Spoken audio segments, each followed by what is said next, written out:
tamanho da população negra no conjunto da demografia brasileira, né? Então, você tinha toda uma repressão, não é? E aqui eu não me lembro, aqui eu estou falando assim, em Belo Horizonte, não é? Eu não me lembro, assim, sabe quando você fica antenada, observando, assim, para ver se vê alguma coisa diferente que pudesse te indicar isso aí é movimento negro? Eu não me lembro disso. Depois, claro, isso eu já estava na minha fase adulta, começou a funcionar em Belo Horizonte o movimento negro unificado, né?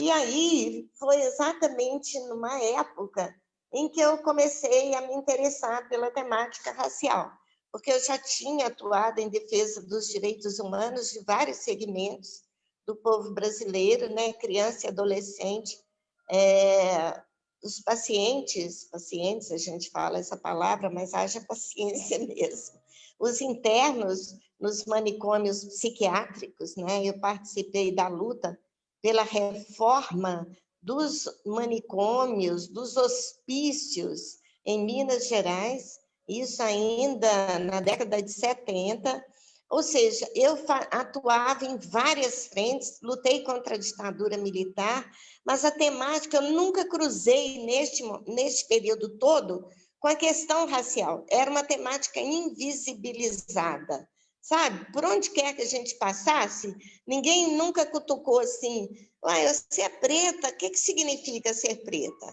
Não é? Ninguém falava nisso.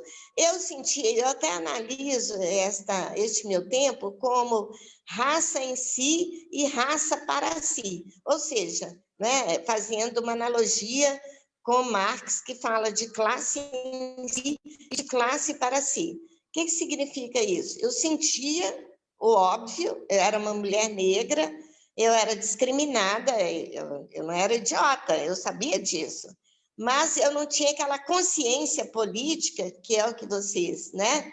Eu estou acreditando que Midra e Gelson estão fazendo, que é a construção dessa consciência política no campo do racismo, né? Das lutas contra as iniquidades raciais no nosso país. Eu não tinha essa consciência, sabe? Por onde eu passei, ninguém nunca me deu um toque, sabe? Eu fui do Partido Comunista durante 20 anos, lá éramos todos iguais. Igreja Católica, éramos todos filhos de Deus, entendeu? Então, movimento, eu participei numa beiradinha de movimento sindical, via Jockey, ali tinha mais pretos, mas eu não me recordo, vou fazer essa pergunta para o meu irmão, porque foi através dele que eu participava da Jockey, eu não me recordo se a gente tinha essa consciência racial na Jockey. Agora, como era um tempo de ditadura militar, não é, grande parte desse período da nossa vida, né, quando a ditadura começou, eu tinha 46, eu tinha 16 anos quando a ditadura começou. Então, a gente, sabe, não tinha, ou seja, foi um longo período aí, de mais de 20 anos, em que a temática racial foi banida até aquele escândalo do assassinato do Edson Luiz, não é? No Rio de Janeiro, aquele escândalo do calabouço e aquelas manifestações todas. É claro que tinha o professor Abdias do Nascimento, que sempre foi uma referência espetacular, sabe? Eu sou apaixonada e fui amiga dele, graças a Deus, fui amiga dele. Mas ele também acabou se autoexilando, vocês entendem? E aqui, eu estou falando assim, eu moro em Sabará, mas quando eu falo aqui, eu estou me referindo a Belo Horizonte, onde eu tenho toda a minha atuação política, tinha uma entidade, mas era uma identidade que tinha como herança a Frente Negra Brasileira. Então, era uma entidade que eu considerava extremamente atrasada politicamente, porque queria era fazer reuniões sociais entre pessoas negras, achavam que as pessoas negras teriam que estudar para ser aceitas na sociedade, um discurso que eu achava muito conservador. Então, eu também não me interessei, né? Aí eu falei o seguinte, não, vamos fazer alguma coisa nova. Foi aí que a gente descobriu a Choca, que a Choca me descobriu via Cindy Lessa, qual que era a ideia nossa com a Casa Dandara? Era associar a formação política com a cultura. Então, vocês que atuam no campo da cultura, eu acho fundamental a desconstrução desta cultura racista, né? Gente, vocês não vão acreditar.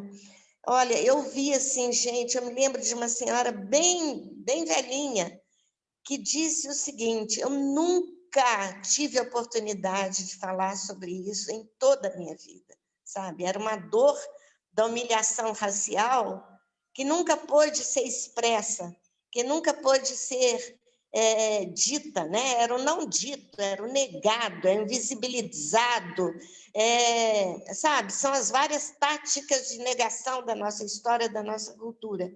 Então, a gente associava a participação política com a cultura, com a formação para a cidadania, direitos humanos, tinha eleições, quando havia as eleições, se as eleições municipais, a gente trazia todos os candidatos a prefeito para fazer uma sabatina, para ver a capacidade que eles pudessem, ou elas, em geral, candidata a prefeito era só homem, pudessem deter no campo racial. Então, a gente fazia um trabalho espetacular, modéstias favas, e depois alguém falou assim, gente, essas crianças ficam aqui com a gente, né? Era um encontro muito bacana, a gente fazia uma vez por mês um encontro de política e de cultura, a gente trazia gente de fora, historiador, era uma coisa chique, a gente queria valorizar o nosso povo. Então, a gente esteve aqui conosco o Ronaldo Weinfaz, Jaime Pinsky, sabe? Nós trouxemos também Joãozinho da Gomeia não, aquele Joãozinho 30 para falar sobre escolas de samba. Então, a gente tinha aquela oportunidade, né? A Casa Dandara oferecia aquela oportunidade o encontro, a sociabilidade, isso é muito importante. Vocês agora estão num momento espetacular em relação ao nosso momento, porque a gente não tinha amizade, a gente vivia numa sociedade, vivemos ainda, extremamente segregada, então a gente não tinha pessoas amigas negras. Por exemplo, eu sou uma pessoa com a minha idade, todas as minhas amigas antigas, de longuíssima data, são brancas. Eu vivi num mundo de brancos. Foi a universidade, éramos 3 na universidade, sabe? Na Fundação João Pinheiro, eu era a única técnica negra. Onde quer que eu tenha ido na minha vida, eu era a única, a primeira e, em geral, a única. Depois de mim, sabe? No PNUD, eu fui a primeira... eu fui a primeira secretária municipal para lidar com a temática do racismo na Prefeitura de Belo Horizonte. A gente sempre viveu numa sociedade extremamente segregada, então essa dor racial nunca pode ser partilhada, não é? Então, a gente fazia esses espaços de confraternização, de fala, de solidariedade, né? As crianças nasciam, as mulheres estavam grávidas, a gente fazia o chá de bebê, sabe? Era aquele cuidado, não é? Com o afeto também, porque a gente sabe que o racismo implica em muita dor. Hoje vocês estão me encontrando de luto, eu estou extremamente sofrida no dia de hoje, porque na parte da manhã, uma comunidade quilombola foi despejada, são várias famílias, tomara que eu consiga continuar sem chorar, várias famílias, em sua grande maioria negras, do quilombo de Campo Grande, em Campo do Meio, o pessoal produzia um café, o café Guaí, extremamente apreciado, entendeu? Essa gente foi finalmente, e, claro, teve toda uma luta na justiça, eu acompanhei na Assembleia Legislativa, no Tribunal de Justiça, em Belo Horizonte, e sabe aquela coisa? Porque a justiça também no nosso país, que justiça é esta? A gente sempre tem que relativizar, não é? Porque é uma injustiça. Em geral, eu escrevo justiça e antes, entre aspas, não, como é que é? Entre parênteses, eu coloco o in, não é? Então, teve essa questão hoje de manhã que me deixou muito arrasada, muito abalada, muito sofrida, e lá vou eu ver aqui nas redes sociais a história da juíza no Paraná, que disse que o rapaz lá devia ser criminoso, sim, por causa da raça dele. Então, sabe, é tudo muito doído, muito sofrido, e eu fico muito feliz com vocês que estão nesta luta, porque tinha um momento, sabe, que a gente ia para as manifestações e não via gente jovem. Agora é o contrário, somos poucas as pessoas de cabelo branco. Então, eu tenho observado o protagonismo jovem espetacular. Não sei se vocês já viram falar no Centro de Referência da Juventude em Belo Horizonte, não é? Mas antes do Covid, qualquer dia que você chegasse lá, de segunda a sábado, as salas estavam cheias, eram eventos culturais, reuniões, sabe? Olha, mas eu fico assim, extremamente feliz por saber que quando eu sair de cena, vocês vão continuar essa luta. Maravilha. Eu quero aproveitar a sua fala para conectar para Mídria e Gelson, fazendo a seguinte pergunta. A Diva deposita uma felicidade e uma motivação muito grande ao falar do protagonismo juvenil. Como que vocês dois percebem a ocupação jovem na luta antirracista, né? E como vocês também se inspiram na trajetória de pessoas como a Diva, e eu poderia trazer aqui outras grandes referências do movimento negro, que criaram toda a base para a nossa atuação jovem na luta antirracista. Pode ir, Gelson. Pode ir, Miriam, não? Como que eu falo depois da Diva?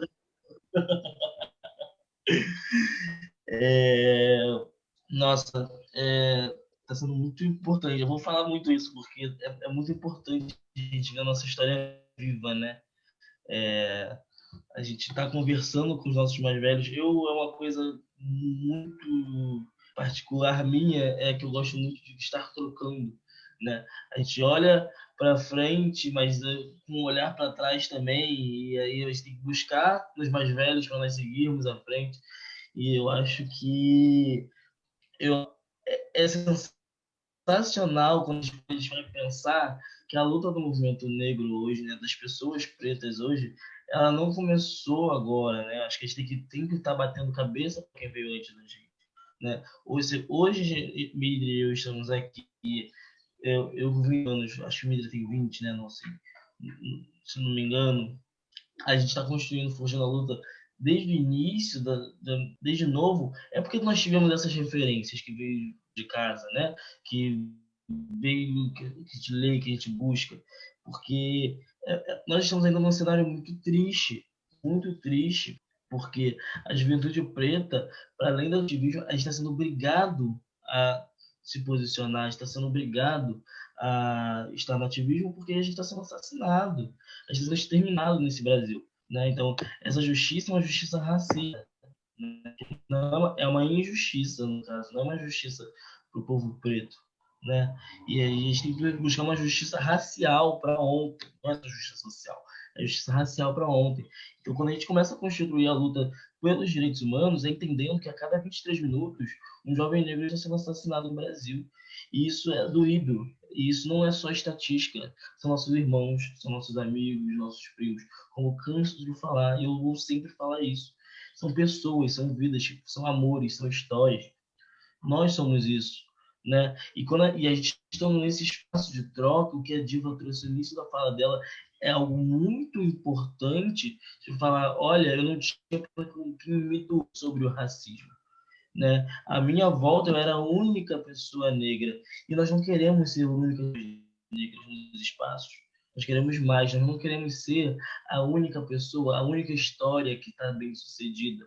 Nós queremos mais, a gente quer a coletividade, porque eu, particularmente, a construção de mim, do meu particular, ela vem através do coletivo, né? Porque se não fosse o coletivo, eu não estaria aqui, né? Terminando uma graduação em Ciências Sociais, fazendo o que eu já fiz, e frente ao racismo, frente ao Estado racista, o racismo estrutural, institucional, que todos nós bem conhecemos, né?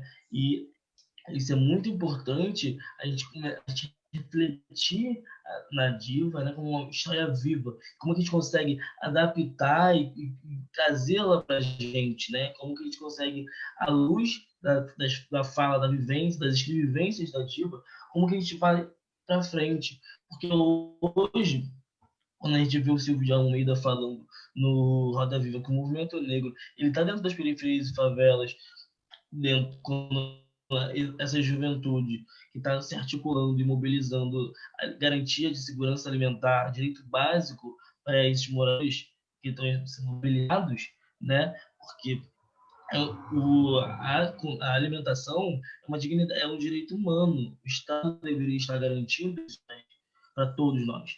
Não tem que ser feito através apenas de rede de solidariedade. Nós estamos construindo estratégia com o que nós temos, porque é isso. O povo negro, periférico de favela, a gente sempre teve que construir estratégia, né? E assim sempre avançando, mesmo com a branquitude, que eu digo branquitude é a estrutura da posta da sociedade que desprivilegia pessoas negras e privilegia pessoas brancas, né? Que faz com que todo esse racismo aconteça, ela bata de frente com a gente todo momento, mas a gente vai resistindo, a gente vai seguindo e com muita dor também. Não é romantizando a luta de, olha, é porque existe a luta, que bom que existe que a gente está lutando, não. A gente não tinha que estar lutando por isso, né? Primeiro que a gente não deveria nem estar aqui, essa é a verdade. Porque se não fosse o sequestro de África, né? Mas esse é um outro ponto. Eu acho que é muito importante estar entre nós, debatendo e construindo. Então, o movimento negro está nas escolas de samba, ele está nas academias, ele está nas ruas. É olhar para as periferias e favelas, os becos, para esses adolescentes que estão aí, essas crianças, eles são potência, nós somos potência, né? Porque as pessoas olham muito para dentro das periferias com a lógica da falta. Cara, a genialidade que tem do povo negro nas periferias, das periferias é gigantesca. As estratégias que a gente tem, ferramentas que a gente faz para sobreviver, isso é pura genialidade. Então a gente precisa começar a olhar para a gente de fato com isso, com o olhar da presença, com o olhar da potência. E isso é uma troca, né? E eu sempre falo, na troca, elas são nas encruzilhadas. São nas encruzilhadas que a gente vai achar a verdadeira saída para a gente, né? Então, vai ser conversando com a Mídia, com a Rafa, com o D, com o Felipe Carneiro, com o Juliana Werneck, com a Catalucci Rodrigues, Ana Paula Freitas. É com essa galera que a gente vai construir e entender as saídas que vamos seguir, né? Então, eu acho que a atuação da juventude preta hoje está sendo essencial quando a gente entende que de onde nós viemos, onde nós estamos, para construir nessas encruzilhadas onde nós queremos chegar. Perfeito. Idri? Nossa, agora ficou mais difícil falar depois da Diva e depois do Gel. Mas eu me sinto muito contemplada, assim, e aí eu acho que eu vou trazer isso um pouco para a realidade que eu tenho experienciado enquanto mulher negra, nesse processo da cultura. Eu acredito que tem, né, muitas questões que a gente pode observar de facilitações e dificuldades que as gerações vão ganhando, né? Então, isso que a Diva traz de a gente ganhar muito, é muito potente, realmente. As redes sociais, todo esse processo de maior acesso à informação, eu acho que faz com que a gente esteja muito mais facilmente conectadas, conectados, não só entre a gente, mas em conhecimentos que talvez antes, para chegarem na gente, como a Diva falou, dentro do partido, dentro da pastoral, como isso demorou muito mais. E aí agora a gente pode 2 cliques no Facebook, encontrar um grupo que esteja falando sobre negritude nas múltiplas expressões possíveis que a gente tem de negritude. Então, acho que existe muita potência nisso. Assim. Eu vou citar o meu exemplo pessoal, por exemplo, com o processo de transição capilar, que é um processo super importante para muitas mulheres, né, muitas meninas, durante esses anos 2010 e até antes, né, nos anos 2000, de mulheres assumindo suas raízes, né, nesse processo que acho que é um dos mais fortes dessa criação de uma identidade negra nesse contexto em que a gente vive, em que a gente é tão branqueada todo o tempo. E muitos dos grupos do Facebook, né, dessas comunidades online, foram que deram suporte para que eu passasse por esse período, entendendo que eu não estava fazendo nada demais, que estava num processo nada demais, né, que eu não estava cometendo nenhum crime, mas ao contrário, estava fazendo algo super importante para esse processo de reconhecimento. E, para além disso, né, toda a articulação que a gente tem hoje, aí partindo do lugar do Islã, por exemplo, o Islã no Brasil, para quem, né, não conhece, vou explicar brevemente, existem vários movimentos de literatura, a literatura marginal periférica ela ganha muita expressão nas periferias, aqui em São Paulo, desde o fim da década de 90, tem muito sarau, e aí, em 2008, chegam os Islãs no Brasil, com os Zap Islãs, anotando a palavra. De 2008 para cá, a gente tem um levantamento do ano passado de que existem mais de 200 comunidades de Islãs espalhadas pelo Brasil inteiro. E é muito expressivo como, nesses espaços, o que existe de mais forte, né? A maior presença é a presença negra feminina. Então, no ano passado, por exemplo, o Campeonato Brasileiro, ele terminou sua final, tinham 6 pessoas na final do Campeonato Brasileiro de Poesia Falada, que é o SlamBR. Dessas 6 pessoas, 5 eram mulheres negras, uma mulher trans.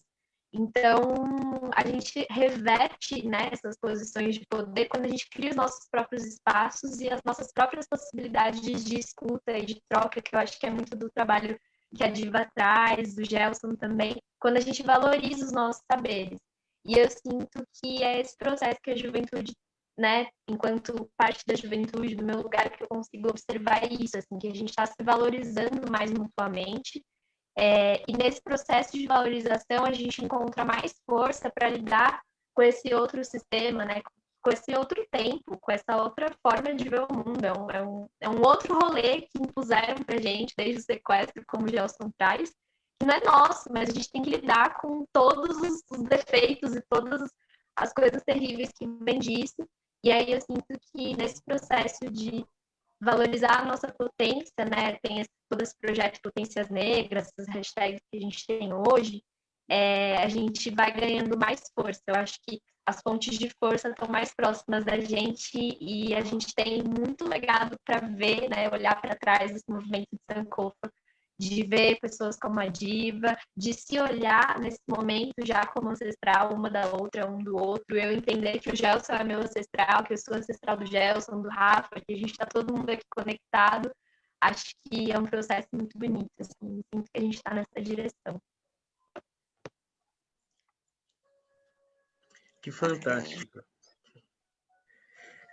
Diva, escutando Gelson e Mídria,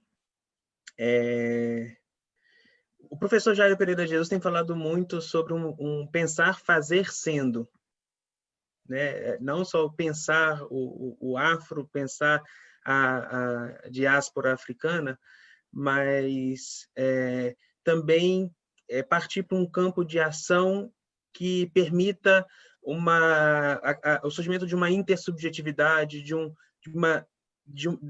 que a gente se reconheça numa bio-afro-ancestralidade. Escutando Gelson e Mídria, a cultura vem de uma maneira muito forte, né? E aí eu estou conectando com a sua fala anterior.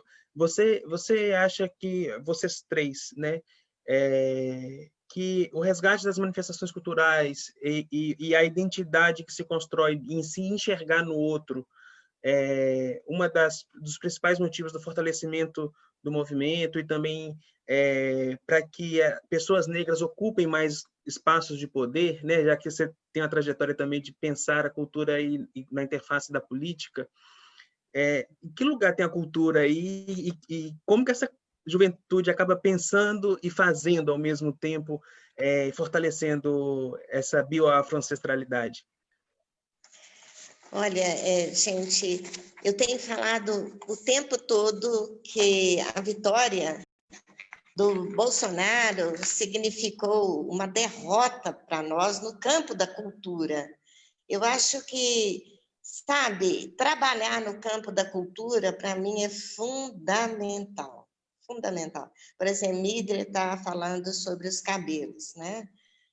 Eu tenho um trabalho de pesquisa que até o ano que vem eu pretendo publicá-la em livro, sobre os casamentos interraciais. Eu trabalhei com essa questão da solidão da mulher negra, do afeto, do abandono, do olhar negativo sobre nós, no início, acho que em fins de 80, no início de 90. Então, é um pacotaço que está aí para ser transformado. Ou seja, Midre, eu achei essa questão do cabelo aparentemente uma coisa pequena, né? Nossa, como é que pode? Olha, eu achei assim espetacular, sabe? Quando eu vi assim a convocação para Encrespa BH, Encrespa Rio, Encrespa São Paulo, gente, eu fiquei impressionada, porque o cabelo é o marcador racial mais indesejado na sociedade brasileira, mais negado, não é a cor. A cor não, até as pessoas branquinhas ficam no sol, olha, tá vendo? Eu cheguei da praia toda preta. Quer dizer, a cor não incomoda tanto. Claro, tem a cor que não é da praia, né? Eu sei disso. Mas a discriminação, o preconceito contra o cabelo afro, isso está no imaginário através da música, da piadinha, né, negra do cabelo duro, qual é o pente que te penteia. Isso é a literatura brasileira. Então, é algo extremamente perverso para a nossa psique, para a construção da nossa identidade. Então, algo aparentemente tão inocente como trabalhar a questão do cabelo, para mim, é extremamente significante. Mas sabe por quê? Eu também, lá para trás, passei por uma transição capilar. Eu alisava cabelo. Ô, gente, essa mulherada velha, raramente você vai encontrar uma pessoa que não tenha alisado o cabelo. Porque era a imagem de estética, a imagem de mulher, não é? Que nos era imposta, era da mulher com cabelo liso, e até hoje, a nossa criançada, sabe, o desconforto que é ter um cabelo crespo. Então, eu achei esse trabalho espetacular. Eu tenho visto também aqui, Midre, a questão dos slangs. Tem umas mulheres negras poderosas, sabe? Que eu fico assim encantadas, que estão viajando para fora, estão ganhando prêmios, sabe? É algo assim extremamente inovador, renovador, não é? E que vai alterar muito os nossos, não vai ficar somente na fruição estética daquele momento. Ai, que bacana, foi lazer, eu saí de casa, sabe? E vi um negócio diferente. Eu acho que não é apenas a fruição no campo sabe, da estética, do lazer, mas principalmente algo que vai alterar a nossa cultura, que é extremamente racista, não é? A gente teve perdas no campo cultural avassaladoras ao longo da história da República, não é? Com a questão da perseguição das religiões de matriz africana. A capoeira, estar entre as atividades criminais, não é? O capoeirista era preso, era perseguido. A questão do curandeirismo. Olha, esta sociedade é tão perversa conosco. Eu estava refletindo outro dia, gente, fazendo um parêntese, não sei se vocês estão sabendo, eu acho que eu falei com o Rafael, não sei, que eu estou escrevendo livros. Eu comecei a escrever livro no singular, agora virou livros no plural. É uma sociedade tão perversa que eu estava pensando sobre a perseguição ao curandeirismo. O que significou isso? Olha aqui, você não tinha saúde, né? Você tinha problemas de saúde terríveis, né? Durante todas as primeiras décadas da República. Monteiro Lobato vai falar daquele homem que é mole, que fica lá e que não tem força para nada, cheio de verminose, né? Você vai ter as doenças de contaminação hídrica. Então, você tem um tanto de problema de saúde, você não tem SUS, você não tem uma assistência médica, você não tem nada, e aí você não pode fazer suas garrafadas. É de uma crueldade, sabe? Eu tenho usado muito a expressão estamos sitiados. Neste país estamos sitiados, sabe? Totalmente sitiados. Não há nenhuma esfera no campo das políticas setoriais, no campo da ciência, universidades, não é? Foi quem que falou sobre espaço na universidade? Foi a Midra ou foi o Gelson, né? Construção de espaços acolhedores nas universidades, ou seja, as universidades nos hostilizaram e continuam nos hostilizando. Vocês veem a resistência contra as cotas, vai reduzir a qualidade, vai baixar a qualidade. Então, olha, ao fim e ao cabo, não tem nenhuma área do Estado brasileiro, mesmo porque o Estado brasileiro é um dos grandes promotores daquilo que a gente chama de racismo estrutural, não é? Da sociedade brasileira, publicidade, não tem, sabe? É a arte, a cultura, tudo que se refira ao universo da branquitude nos hostiliza e nos excluiu. Então, quando eu vejo vocês atuando, sabe, nas favelas, favelas são... a menina dos meus olhos são as favelas, mesmo porque, quando eu era secretária municipal para assuntos da comunidade negra, a gente atuava em vilas e favelas de Belo Horizonte, com um trabalho muito bonito, extremamente comprometido. A gente costumava chegar em casa meia-noite, porque o negócio nosso não era a burocracia da prefeitura, era o nosso compromisso, a gente levou para o aparelho do Estado, no âmbito municipal, um compromisso inarredável com a população negra, né? Agora, eu fico com medo de terminar, estava marcado para as 18 horas, já são 18 horas, eu queria falar uma última coisa com vocês, que é o seguinte: eu estou fazendo essas pesquisas para os vários livros e tenho chegado à seguinte conclusão. Nós, não sei se coincide também com as falas do Jairo, né?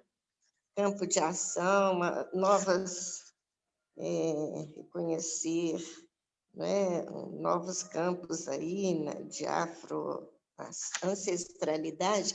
Veja só, o que eu tenho pensado, gente, é que nós não vamos acabar com o racismo por vias institucionais. Eu não acredito. Sabe? Eu não acredito. E veja só, por que eu estou falando com vocês? Eu atuei no campo institucional, não é? Lá, eu morei em Brasília, a gente ficava apoiando a CEPIR, participando dos fóruns dos municípios de igualdade racial. Gente, acabou tudo. Ou seja, aí eu acho, sabe, até ingênuo falar, mas não tem a lei. E daí, que adianta ter a lei? Essa legislação, por mais avançada que seja, para que ela seja cumprida, vai depender de um sistema de representação política que a gente não participa disso. Não participamos do judiciário, não participamos do legislativo. Houve até um avanço de presença negra no Congresso Nacional. Eu não sei se eu fico feliz ou infeliz, porque eu não sei como é que vocês estão enxergando a questão do neopentecostalismo, eu enxergo de maneira extremamente negativa. Como tem havido um avanço muito grande no nosso meio do neopentecostalismo, do fundamentalismo evangélico, eu fico me perguntando, mas a gente vai investigar, nós vamos chegar lá. Na próxima conversa nossa, talvez eu já tenha uma ideia sobre isso. Eu fico me perguntando se os deputados que a gente tem, né, no Congresso Nacional, nas assembleias legislativas, são comprometidos com o nosso povo ou se são comprometidos com o pastor, não é? E também, veja só, essas igrejas têm funcionado como verdadeiros promotores do etnocídio contra nós, a destruição de tudo, né? Lideranças indígenas também vêm reclamando, sabe? Onde quer que esse pessoal ponha a mão, é uma destruição no campo da cultura. Por isso, gente, vocês que são jovens e que estão trabalhando no campo da cultura, a responsabilidade de vocês é extraordinária, é fantástica. Vocês vão precisar de fazer, sabe o quê? Sabe o que está me ocorrendo aqui? Verdadeiras trincheiras para proteger o nosso povo dessas invasões culturais perversas que são contra nós mesmos, né? A gente está adotando visões de mundo, né? Como falou aí o nosso companheiro Jairo, nós estamos adotando visões de mundo, ontologias, epistemologias, que não tem nada a ver com a gente, não é? Não tem nada a ver com a nossa história, com a nossa ancestralidade e muito menos com o nosso presente. A gente não vai transformar, a gente está aqui, né, neste momento histórico, então é fundamental. E eu fico muito feliz de conversar com vocês, né? Eu tenho conversado muito com uma galera jovem, não é? E eu fico super feliz de ver assim, que vocês estão adotando um protagonismo inequívoco, uma luta assim, radical em defesa do nosso povo, porque fora isso, olha, fazer pacto, aliança, sabe, dialogar, nossa, olha, eu já cansei disso. Eu fiz muito isso, eu defendia políticas públicas, sabe, dialogar com o governo, eu participei disso tudo. E aí, não é, a gente vira hoje e fala assim, nossa, mas essas questões fazem parte da Constituição, isso é uma cláusula pétrea na Constituição. Nossa, como é que pode acabar com uma secretaria de diversidade? Como é que pode isso? Como é que pode aquilo? Sabe? Mas, gente, eles não estão nem aí, não têm o menor compromisso com o nosso povo. Então, se a gente não faz uma luta no campo dos movimentos sociais, nas vilas e favelas, que, né, aqui eu venho questionando, vocês querem que o povo desça, a participação política, o povão desça das favelas, vocês vão morrer de medo se o povão descer das favelas, né? Porque o preconceito é muito grande. Eu fiquei chocada quando, no ano passado, eu estava na favela da Serra e o pessoal estava organizando a parada gay, lá na favela da Serra, parada gay. Eu falei, mas por que vocês não participam da grande parada gay no centro de Belo Horizonte? O asfalto nos rejeita. Olha, isso dói, gente, pelo amor de Deus. Mas, apesar da minha dor, do meu luto, do meu sofrimento com o racismo no Brasil, eu tenho esperança. Eu acho que quem atua no campo da política jamais vai poder abandonar a esperança. Eu sou também adota utopias, não é? É fundamental que a gente tenha utopias, sobretudo quem está aí nas favelas, porque o povo enlutado, o Gelson falou, enquanto nós estamos conversando aqui, hein, Gelson, você já contou quantos jovens negros foram assassinados? Uns 4, né? Então, não é de 20 e tantos em 20 e tantos minutos, não. São de tantas em tantas horas, né? Então, enfrentar o racismo não é nada trivial, ainda mais num país em que agora, porque aconteceu o que aconteceu nos Estados Unidos com George Floyd, aí os brancos começaram a se sensibilizar minimamente com a temática do racismo, né? Mas então a gente é muito isolado no nosso país, né? Porque somos nós e nós mesmos. Mas há elementos que vieram para nos dar uma ajuda extraordinária, como a Mídria falou, sobre as mídias sociais, as redes sociais. Isso aí é um espetáculo, né? Porque as pessoas vão se conectando pelas redes sociais e vão aumentando aquilo que eu acho que vocês dois aí, Gelson e, sobretudo, Mídria falou, aumentar a potência, né? É isso, uma potência extraordinária que nós temos que ter para enfrentar esses tempos difíceis, né? Perversos, de fascismo que a gente está vivendo.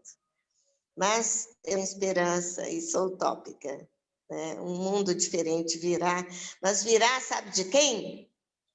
De nós, eu não tenho a menor dúvida, E você falou muito bem, Mídria, as mulheres negras, o protagonismo maior que eu tenho visto, vocês dois aí, Rafa e Gelson, me desculpem, né? Desculpem a Mídria também, mas o protagonismo das mulheres tem sido extraordinário, inclusive no campo da política, né? Na política representativa, as mulheres negras pelo que eu acompanhei, não sei se eu estou enganada, mas nas eleições de 2018, mais mulheres negras se elegeram do que do que homens negros se elegeram. Parece que foi o efeito Marielle Franco, né?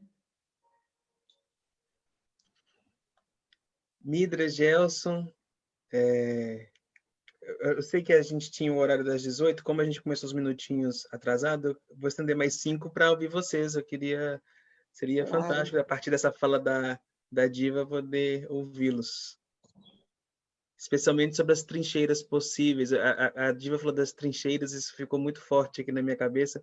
Quais são as trincheiras possíveis que podem ser erguidas pela juventude e que potencializam nessa transformação de mundo? Mídia, pode começar? Tá bom. Dessa vez a bola veio para mim. Nossa, enfim, continuo me sentindo muito contemplada, assim, muito inspirada e honrada de poder escutar todas essas trocas. Eu acho que eu vou muito nessa linha da Diva, né? Dessa continuidade, dessa utopia, porque se não tem utopia, o que a gente tem, né? Eu acho que tem uma frase que eu estava procurando aqui, do Rico da Laçã. Ele lançou um EP esse ano, e aí tem uma música que chama DDGA, e em uma parte da música ele fala, e a gente ainda é a parte viva do mundo. E eu acho isso tão significativo, assim, e eu acho que é muito isso, sabe? É no meio de todo esse caos, e no meio de todas essas interrupções, porque a gente é interrompida, né? A gente é atravessada por todas essas dores, por todos esses atravessamentos de morte, no final das contas, mortes simbólicas, mortes físicas. A gente ainda assim está essa parte viva do mundo que vai dançar, que vai fazer poesia, que vai colocar e projetar na política essas outras possibilidades de construção. E aí eu sinto que a gente realmente constrói essas, né? Eu não sou muito fã das analogias com guerra, Rafa, mas que a gente constrói essa dança, né? Essa dança da existência em sociedade, com essas duas sociedades, né? Com esses dois mundos, esses dois tempos, essas duas cosmovisões que estão se projetando de formas tão diferentes, uma muito no sentido da destruição e a outra tentando trazer o resgate, de a gente fazer essa dança que se coloca no que é possível, né? Então, o que dá para fazer? Então, se a gente consegue, no âmbito da comunidade, qual é a comunidade mais próxima? É o meu bairro? É o terreiro? O que é? Eu vou me reunir e ali a gente vai fazer isso, ali a gente vai ter essa troca local. E, ao mesmo tempo, não deixar de, na medida em que existem aberturas, se apropriar mesmo, retomar o que é nosso nos âmbitos institucionais, com essas mulheres pretas incríveis que estão entrando na política, por exemplo. Então, acho que a gente tem essas duas possibilidades de dança, essas duas possibilidades de realmente ser essa parte mais viva do mundo, né? Com essa vida que está muito mais colocada num lugar xenofílico do que xenófobo, né? Então, muito mais aberta e que cheguem as pessoas e que cheguem os modos diferentes de vida e que todos consigam coexistir como coexistiram por muitos séculos antes dessa essa praga ocidental. E aí, enfim, acho que é isso. Beleza, bacana. Ótimo. Bacana te ouvir. Muito feliz. Eu concordo muito com você, Mídria. Eu acredito que essas trincheiras elas já estão sendo construídas de diferentes formas, na verdade. Rafa, eu não tenho uma resposta exata para isso, como nós vamos fazer. Eu acho que nós estamos fazendo e eu acho que o que nós estamos fazendo é através da coletividade, né? Então, tipo assim, é através dessa articulação, dessa troca entre eu, você, a Diva, a Mídria, daqui vai sair alguma coisa, e aí no bairro da Diva vai sair alguma coisa, no seu bairro, no meu bairro, no bairro da Mídria, e aí essas pequenas lógicas e subversões, na verdade, porque eu olho para o Brasil hoje, na verdade, eu enxergo múltiplos Brasis, essa é a verdade, mas sobre dois olhares diferentes. Um olhar que está no macro, né, que a gente tem essa política institucional dura, branca, judaico-cristã, patriarcal, rica, né? E a outra que está nas periferias, né? Que está tá no dia a dia, está no cotidiano, né? Então ver os perifas rolando, se rolando, o coletivo Papo Reto, a galera do Fruta do Pé, o IFEP, que são iniciativas aqui da Zona Oeste do Rio de Janeiro. Então, coisas vivas que estão acontecendo estão causando mudanças e impactos reais no nosso cotidiano, né? Na vida das pessoas. Porque, às vezes, é o que a gente precisa debater muito, por exemplo. Tem uma galera que... Estão conseguindo escutar? Escutamos. Sim. Rafa, então, uma galera que tem muita visibilidade, não estão fazendo tantas coisas relevantes, enquanto muita gente está fazendo muita coisa relevante e não tem muita visibilidade, né? Então, eu acho que a saída é o encaixe dessas duas coisas, né? De como que a gente vai conseguir acessar outras pessoas que vão somar com nossas iniciativas e aí, territorialmente, né? Eu não gosto muito da palavra território, mas nas localidades, a gente vai entendendo as saídas, como essa é a dinâmica específica, porque nós somos uma sociedade plural, né? Então é importante a gente perceber isso, porque a gente, enquanto povo preto, nós somos plurais, porque o que a hegemonia branca, colonizadora, sempre quis foi mostrar a gente como uma coisa só, e nós não somos isso, né? Nós somos uma coisa muito mais aberta, somos muito mais plurais, então a gente começa tudo. Acho que nesse caminho o Rafa e a Mídia vão se dar melhor fazendo do que nesse que o Gelson poderia estar fazendo em uma outra frente. E tudo bem, porque eu acho que a saída vão ser por diversos aspectos, diversas ações.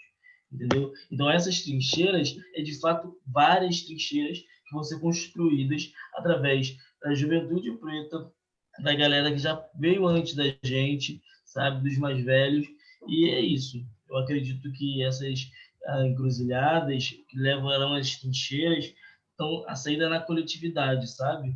Na a potência que a gente entende. E é isso, também eu acredito que esperar muito da política institucional que nós temos hoje, nós ficamos de mãos atadas. Mas apoio e acho que as pessoas também têm que disputar esse espaço, esse campo de alguma forma, né? E aí não só esse, eu acho que tem diversas formas de disputar a narrativa no Brasil. E muito obrigado por me ouvirem, por essa troca maravilhosa. Fantástico, é muito bom te ouvir, é muito bom poder ouvir cada um de vocês, é muito gratificante, né? E a gente só tem que agradecer pela Choca, né? Pelas redes da Choca e também da oportunidade de compartilhar essa troca, né? A partir das redes sociais, das mídias sociais, porque sempre é muito rico, né? É um assunto que não se esgota em si mesmo, a gente sempre vai fazer conexões entre a gente. Quando você fala disso, de entender tudo como de uma forma universal, né? Isso vem muito da filosofia ocidental, né, Gelson? Desse conceito de universalização, né? E a filosofia africana vem do sentido do pluriversal, né? Da gente pensar as pluralidades e as nossas conexões e o sentido da nossa existência a partir da existência do outro, né? Então, aqui é aquilo que você falou da ancestralidade, e é isso que a gente alimenta num diálogo como esse. Eu fico muito feliz e agradecido de ter compartilhado esse momento com vocês, de ter ouvido cada uma. Gelson, cada uma porque, né, a gente tem que reconhecer, de fato, o protagonismo feminino, e a gente já começa a fazer isso no uso do gênero, viu? Na oralidade. Então, obrigado a cada uma. Deixo um abraço afetuoso, agradeço quem nos assistiu pelo Facebook e pelo YouTube. Agradeço também Denise, que nos ajudou a organizar tudo isso, está aqui com a gente no bastidor, e que cada um desses encontros que a Choca tem promovido, da Roda das Redes e também da série O Mundo de Pessoas que Transformam, nos motivem, traga possibilidades de engajamento e da gente pensar saídas possíveis e colaborações possíveis para a gente construir um mundo diferente, né? Um mundo de fato transformador, onde cada um de nós tem um papel fundamental e indispensável. Um abraço para cada um, meu agradecimento, meu muito obrigado. Boa noite. Eu quero só agora dizer para vocês da minha alegria de ter passado uma parte desta tarde, inclusive me deu um certo alívio, né? Eu falei da minha dor, do meu sofrimento no dia de hoje. Então, eu estou muito agradecida, foi ótimo ter conhecido vocês e estou às ordens, viu?